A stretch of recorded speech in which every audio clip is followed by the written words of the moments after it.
Chaque jour, Charles et Carole vous présentent la leçon de l'école du sabbat.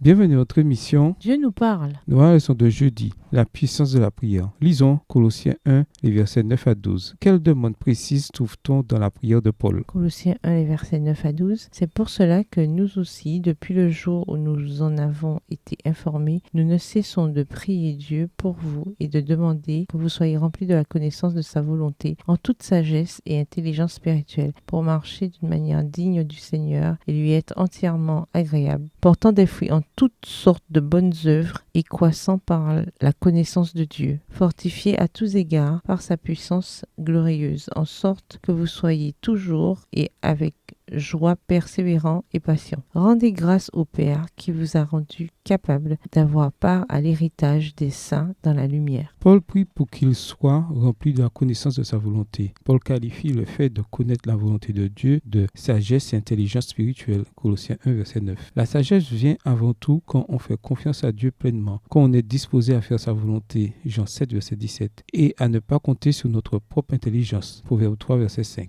Mais la question se pose souvent. Quelle est la volonté de Dieu pour moi dans cette situation précise? Pour apprendre la volonté de Dieu en la cherchant dans la prière, on compte 3 sources principales. Premièrement, la source de sagesse la plus importante est la Bible elle-même. Ta parole est une lampe pour mes pieds, une lumière pour mon sentier. Psaume 119, le verset 105. Deuxièmement, on peut également connaître la volonté et la direction de Dieu par des circonstances providentielles, en lui demandant d'ouvrir ou de fermer des portes. Voir Colossiens 4, verset 3. Le Saint-Esprit nous guide une fois que nous avons appris à reconnaître sa voix. Tes oreilles entendront derrière toi cette parole. Voici le chemin, suivez-le, quand vous irez à droite ou quand vous irez à gauche. Ésaïe 30, le verset 21. Paul prie pour que les Colossiens marchent d'une manière digne du Seigneur. Colossiens 1, verset 10, version 221. Bien entendu, personne n'est intrinsèquement digne, mais Dieu, par sa grâce, nous considère comme dignes et nous appelle à vivre en conformité avec cet appel élevé. Éphésiens 4, verset 1, 1 Thessaloniciens 2, verset 12. Paul emploie le verbe marcher ou marcha encore 3 fois dans cette seule lettre. Colossiens 2, verset 6, Colossiens 3, verset 7, Colossiens 4, verset 5. Cela signifie vivre et agir en conformité avec la loi de Dieu. Exode 18, verset 20. Ce qui n'est possible que grâce à l'œuvre du Saint-Esprit. Ézéchiel 36, verset 27.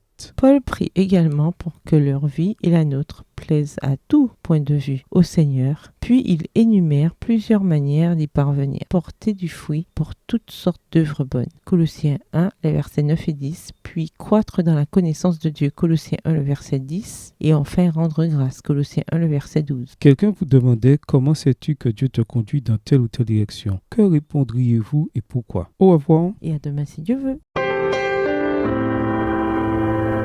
Dieu nous parle.